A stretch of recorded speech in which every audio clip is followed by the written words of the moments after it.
Hi guys, Esxence just finished and we're sitting talking about trends, about favorite perfumes. What's interesting was there, right? And John. So I think that he will continue with his favorites. Sure. I was very excited by House of Chabot and a perfume called Il Mythique, this one here, which is a new release for this house. What's interesting is most of their fragrances are actually milk-based, which is kind of unusual and strange.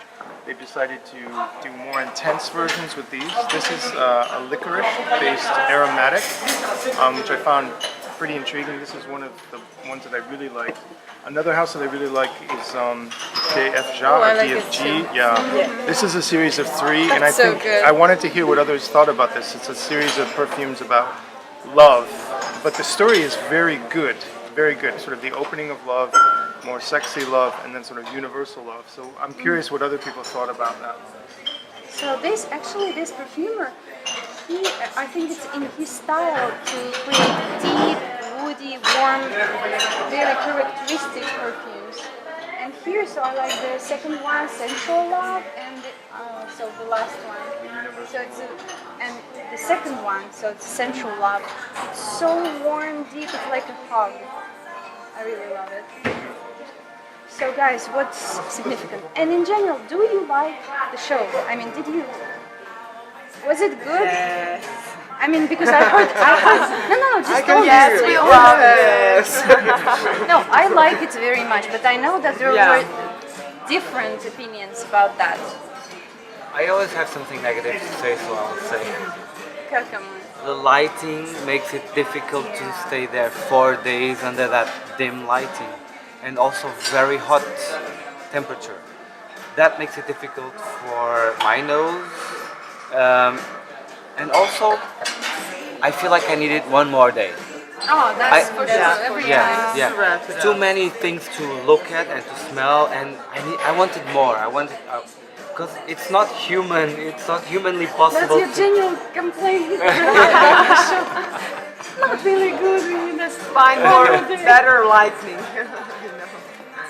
But maybe what is interesting was that there was not a single trend that stood out. There was rather, you can recognize that some trends are dying, like overpowering trend is maybe kind of on its downward way or something like that. So there were not as many heavy gourmands, not as many heavy oats. There were rather a couple of nice citrusy, musky, clean fragrances, also white florals, spicy, woody ones. If they were vanilla, they were like sophisticated, mild, powdery vanilla, not so much in your face, not too sweet. So that is maybe what would be my conclusion of this exhibition. And personally, I smelled, I don't know, maybe I was lucky. Because I like incense. A lot of incense and smoky, but in a fresher way. Yeah, Yeah. nothing was too heavy. I would like to address it, those smoky leather patchouli and stuff. It's like neo-vintage something. People kind of remembering it as a good stuff, and they're reproducing it, so taking the best part, but presented it in a modern way, so that neo-vintage, for example, this one, Polymilien Wendorient. So this is really, so it has tobacco, it has leather, patchouli, and yeah, so this is the one. And it smells like, I don't know, you instantly remember that you actually maybe smelled it sometime before, but so it's in a new way. So this kind of fragrance, not exactly, but in the style, were a lot. And I also would like to say in words of Roberto Drago, he said that maybe now a lot of brands, many at least, they do not go after like overdose. They go more into sophistication. So it's competing in style on a higher level, I would say. Because before I remember rose or something catchy, like okay, you go for it because it's familiar. And And now you like meditate more about its strings, right? And a good example is this brand. So it's actually an exclusive collection by Laboratorio Fativo, and it's created by two great perfumers. So one is Jean-Claude Delenat, and the other one is his colleague, Lucien. Oh my God, Herrera. You know that, not me. Sorry? I'm sleeping. Don't sleep. Colleague of I mean, I Jean-Claude just- Elena. Yeah, Colleague of Jean-Claude l'artisan parfumeur. Yeah. So I will Lucien Ferrero. show it. So, and he also has his own brand, but licensed with Caon, with Laboratorio Fativo. So this is about sophistication. And guys, who will tell Mathieu? Yeah. Those great perfumes by Dominique Ropignon. Yeah. For me, this fair is very important because of the return of Jean-Claude Delenat on the scene. Yes, because his works are really fantastic. It's probably the best which was possible to try on this fair. But also for me, very good perfumes. Maybe my favorite ones are those three perfumes for the Laboratorio Fativo. No, that's it. Olfactive studio. No. For come on. Olfactive studio. Olfactive Studio. So thank you very much. Yes, Olfactive Studio. Three perfumes that are made by Dominique Ropignon. So this is Iris shot, Violet shot, and Rose shot. This is continuation of Sepia series, which started 1 year ago with Bertrand Chef we worked, and this is very. I think that it's an even higher step from the Yeah, previous it's one like created by a next Bertrand. level. So so good. it's very different from everything else on the fair because it's like very good in the commercial way, very mastered. So it's like really for me it's like next level for a label and for a brand and really very important things. Do you guys have the best rose, maybe? Because we have so many roses. I found a rose. I love it. One of my brands was Carner Barcelona, and they have, it's not a new one, but it's called Rose and Dragon. Wow, And what a name. The name is what attracted me first. I'm like, a rose and a dragon? But I tried it, and my really basic notes are that it's a light rose. It was fresh, but yet it was deep and voluptuous and sensual. And it lasted, I had it on my hand, and it lasted most of the day. And that's the one, when I think about the florals, I feel like the florals were really kind of strong this year.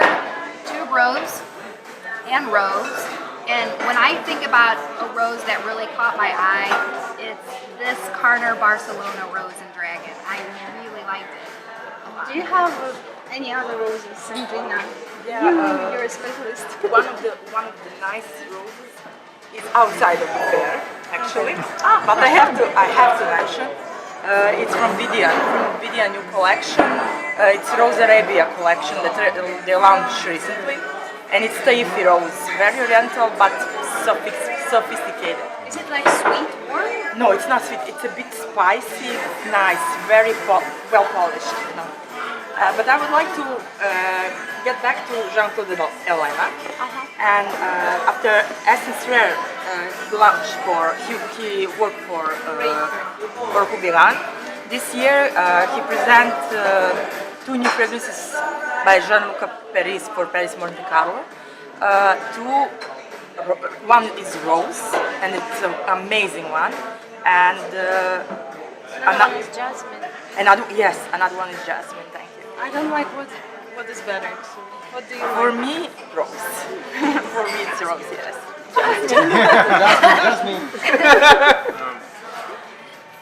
Okay, What so I found interesting, And Blood like, Orange is also fantastic actually. No, exactly. Orange. It is Cologne collection, yeah. Yes. But that collection, that fragrance has been made by Luca Paris himself.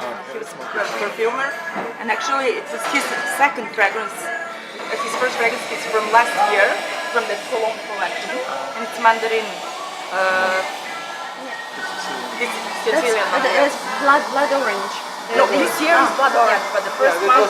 Bergamot, mandarin, or something else. What I found was interesting because I think it's a bit of a trend is that in that case they used a special process. Matt was telling me about extraction from all parts of It's the essential oil from Capois. They're very important. A small but very good family company from Italy. They are doing very special quality essential oils for the perfumers, citrus essential oils. So this blood orange oil is made from the whole fruit. It smells like the juice of the orange. It's not like usual essential oil at all. It's very special, very low of limonene, and very high of this very specific aldehydes. So it's like And it totally doesn't different change, product. right?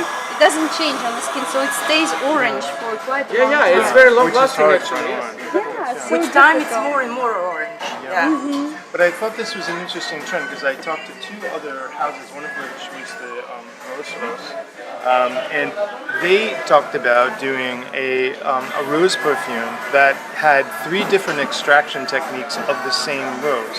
So I found this trend about what can we do to get every single thing we can from a material in order to get every single facet of that material. Even ultrasonic extraction. I think so. I'm not sure what they were doing, but they were doing many, at least 2 techniques, if not a third.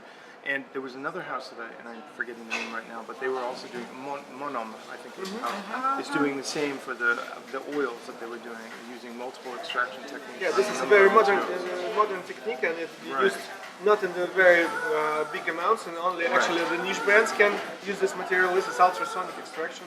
That means that you like with the loud ultrasound helps to this extraction. So you extract in short time, but real. So it's better? Yeah. Like Yeah, in some ways it's much better. It's more like More the best down. parts from essential oil and best parts from the usual absolute. So it combines both. So it's like long lasting and also have the top notes. So it's probably the best technique available at the moment, but it's not that obvious, not that, not everywhere, yes. They can obtain very small amounts at the moment. So it's only for niche Yeah, exactly. or some So Antoine exclusive Lee also collection. told us about this, because this small company, French company he works with, what's the name? This they had two perfumes, and actually one of them is my favorite rose from this fair. There really was loads of roses, and this is thank you. This is the rose made by Antoine Lee, and it's perfect. It's green, spicy. It's very masculine at the same time. It's very ambery. So it's really hard to describe this because I prefer young rose. Yeah, there's 2 main It's roses not for sweet. me. But If you don't want sweet rose, so yeah, 3 young roses: Jean-Claude Lénard, Ropion, and Antoine Lee. This is Yeah. 3 main roses. Yeah. I have one more rose. I remember Right. now. It's one of the Nishan's new fragrance. It's Floran, and it has the rose. Florane, sorry. Floran. It has the rose mixed with roseberries, and it's a bit sweet and a bit fruity, but not too much. So it's a little gourmand. Matvey, This is like flowery fruit here. It's not actually rose. I can rose say and that. raspberry, Not gourmand. they have something in common, right? They share some ingredients. Yeah, I know, This is what I I guess. smell, right? Yeah, maybe. Yeah, but for Exactly, they do. yeah, ions. Yeah, sure. So guys, what's extra weird? So tell us. What was weird? Sanya was weird. Like really? That was your department. We cannot talk about weird without mentioning our colleague Miguel's Jungle Jazz Band, right? Yes! Yeah, congratulations, by the way. Tuberose that turns into like this animalic like punch in your face craziness, it is dramatic, it is so extra, it is like our Miguel wearing a cheetah shirt, representing. Well, thank you, but Yeah, we have to mention that. I think that You have several perfumes. Just Several. tell us. But speaking of strange, I mean, who would possibly come up with a fragrance that evokes the feeling of escaping an earthquake? Filippo Sorcinelli. Oh, come on, But it's a nice fragrance. It's No. normally not. Okay, yeah, that was strange. Epicentro. I mean, when they were explaining the concept, I was the fragrance is not no, you don't want to do that. The feeling of being trapped inside a house and trying to find light because you're going to die in an earthquake, and I was The scent really. is pleasant, actually. But the perfume is really And a nice. pleasant scent of Yeah, I mean, impending death. there's Impending a doom. strangeness to it. It's smoky, mineral, and quirky, but there's something aldehydic freshness. It keeps you interested in it, and I liked it very much. Yeah. For strange, yeah. But I prefer the strangeness. Oh, so you're still focusing on me. I think it's And so am I. Wait, Sergey wants to tell something about Yeah, very important. outside of the Esxence, there was one brand that you would be pleased to try on. This is the new collection of Stéphane Humber-Lucas. It's named La Superbe. It has 4 fragrances in it, and every one of it is just superb. It's devoted to Volcano of Etna, but there are 4 different facets of Was it lava? eruption? nature. I'm especially love the one which is masculine autumnal fragrance, while there are 3 others that are very good as well. Like it's more floral. What is it? There is one perfume that was devoted to Ike. The name is Ike, which is Japanese for pond, with flowers and greens. Another devoted to autumnal forest, and 2 others I can't remember. Right now. So it wasn't like extreme as usual in his brand. No, it's just beautiful. So it was for maybe for Far Eastern market, right? I wouldn't say that. That's for the humans. For everyone, right? Yeah, right. It's actually, Thank you. as Alex Lee said, many people try to please that market, going with fresh, solar, watery fragrances. And okay, most probably you already know that we had a workshop and stuff. So how to conquer that market? You have to try hard because they like brand perfumes. And you have to work really hard to present something really sophisticated to capture their attention. So that's what he said, because he's from China. After all, he knows better. Another thing that I found was many niche brands trying to be mainstream. Yes.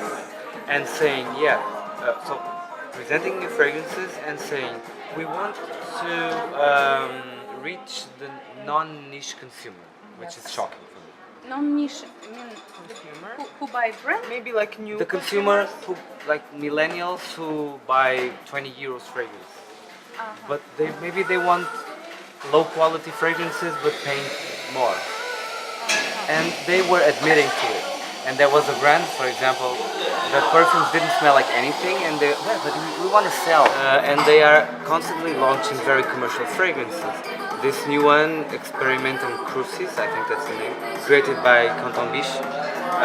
It's another mainstream fragrance, so I expect the brand to be following that path for a long time and not surprising us anymore. But it was quite pleasant, maybe more mainstream. But after all, people like it. I mean, the mainstream but style. that's not what niche wants. I mean, the definition of niche is not wanting to please everyone. That's mainstream, by definition. There's no definition actually. Now there's no definition. Yeah, all lines are blurred. That's Yeah, my now point. it's just a fragrance. Yeah. Like widely distributed and endless. Yeah.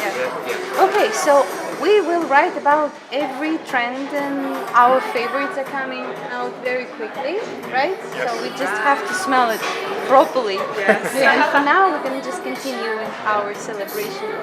Yeah. Bye. Thank you. Bye bye.